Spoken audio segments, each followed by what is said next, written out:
So అందరికీ నమస్కారం. రాష్ట్ర ప్రభుత్వం ఈరోజు ప్రవేశపెట్టినటువంటి బడ్జెట్ ఎంతో ఆశగా ఎదురు చూస్తున్నటువంటి రైతులు, మహిళలు, నిరుద్యోగ యువత, రాష్ట్ర ప్రజలందరినీ కూడా తీవ్ర నిరాశపరిచింది. వాగ్దాన భంగంతోనే ప్రజాపాలన మొదలైంది.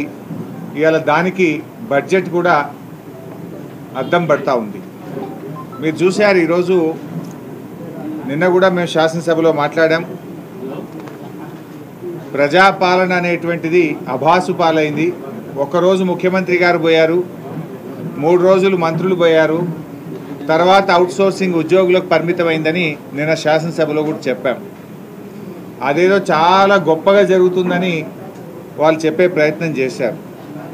ఇలా మీరు కాంగ్రెస్ పార్టీ మేనిఫెస్టోలో చూస్తే, ఇది కాంగ్రెస్ పార్టీ మేనిఫెస్టో, ఇందులో చాలా స్పష్టంగా చెప్పారు ఏంటంటే, గత కాంగ్రెస్ ప్రభుత్వ హయాంలో మాదిరిగా ముఖ్యమంత్రి క్యాంపు కార్యాలయంలో ప్రతిరోజు ప్రజా దర్బార్ నిర్వహిస్తాం. అంటే సీఎం గారే స్వయంగా ప్రతిరోజు ప్రజా దర్బారు నిర్వహిస్తాం.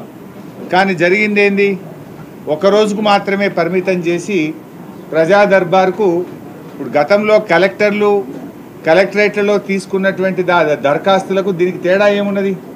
అంటే వాగ్దాన భంగంతో ప్రజాపాలన ఎట్లా మొదలైందో ఇవాళ బడ్జెట్ కూడా అదే రకమైనటువంటి వాగ్దాన భంగాలతోనే మొదలైందని చెప్పొచ్చు. కొండంత ఆశలు చూపి గోరంత కూడా చేయని బడ్జెట్ ఈ బడ్జెట్. గ్యారంటీల అమలు విషయంలో ప్రజలకు ఒక స్పష్టత ఇవ్వలేకపోయినారు, నమ్మకం కూడా ఇవ్వలేకపోయినారు.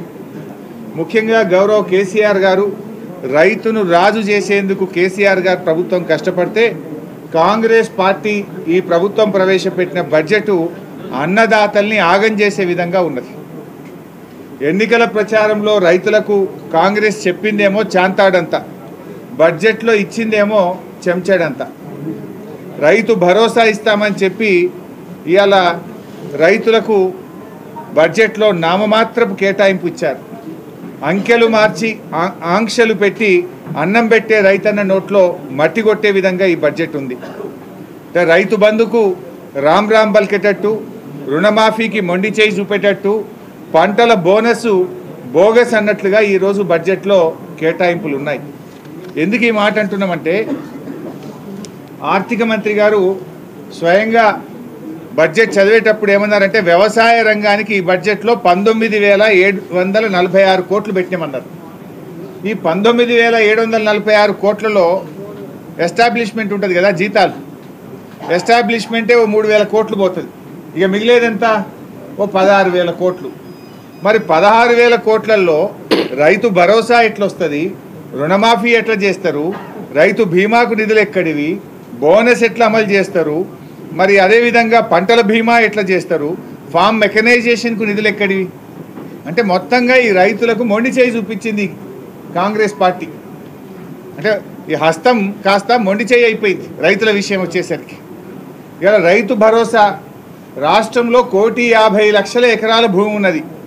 మీరు చెప్పిన ప్రకారంగా ఎకరానికి 15,000 రూపాయలు ఇవ్వాలంటే రైతు భరోసాకే 22,500 కోట్లు కావాలి. రుణమాఫీ ఆ రోజు మీరేం చెప్పారు?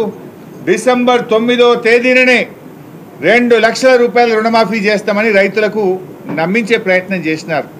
డిసెంబర్ 9 బాయ్, జనవరి 9 బాయ్, ఫిబ్రవరి 9 కూడా బాయ్. మరి ఏది రుణమాఫీ? పోనీ బడ్జెట్లోనైనా ఏమైనా పెడతారేమో, రుణమాఫీ గురించి ఇలా ప్రకటన వస్తుందేమో అని ఎంతో ఆశగా ఎదురు చూసిన రైతులకు తీవ్రమైన నిరాశ మిగిల్చింది ఈ బడ్జెట్.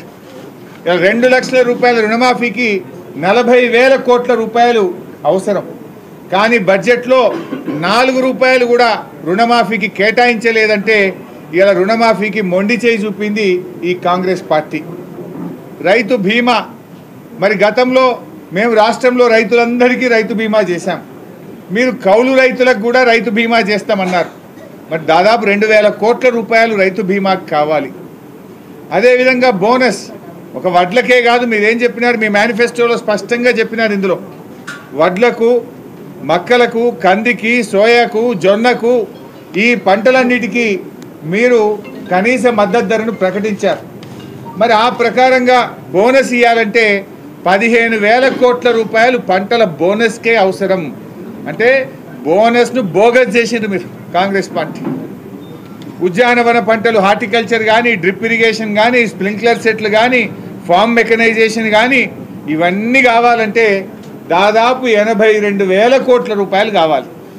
కానీ బడ్జెట్లో పెట్టింది ఎంత? 19,746. అందులో ఎస్టాబ్లిష్మెంట్ పోతే ఉండేది ఎంత? 16,000 కోట్లు. అవసరం 82,000 కోట్లు, బడ్జెట్లో పొందుపరిచింది 16,000 కోట్లు. అంటే రైతులను ఇలా కాంగ్రెస్ పార్టీ మోసం చేసింది, దగా చేసింది కాంగ్రెస్ పార్టీ. తప్పకుండా కాంగ్రెస్ పార్టీ రేపు రైతుల ఆగ్రహానికి గురిగాక తప్పదు. ఎందుకంటే మీరు నమ్మబలికినారు, వడ్లు అమ్ముకోకండి, మేము రాగానే బోనస్ ఇస్తాం, అప్పులపై తొందరగా తెచ్చుకోండి, 2 లక్షల రుణమాఫీ డిసెంబర్ 9నే చేస్తాం, రైతులకు 24 గంటల ఉచిత కరెంట్ ఇస్తాం అని ఎన్నో విషయాలు మీరు చెప్పారు. ఈ రాష్ట్రంలో ఇలా బడ్జెట్ బుక్లో కూడా ఇలా బాధ కలిగేది ఏంటంటే వీళ్ళు ఎన్నికల ప్రచారంలో అబద్ధాలు చెప్పారు, నిండు అసెంబ్లీలో కూడా అబద్ధాలు చెప్తున్నారు.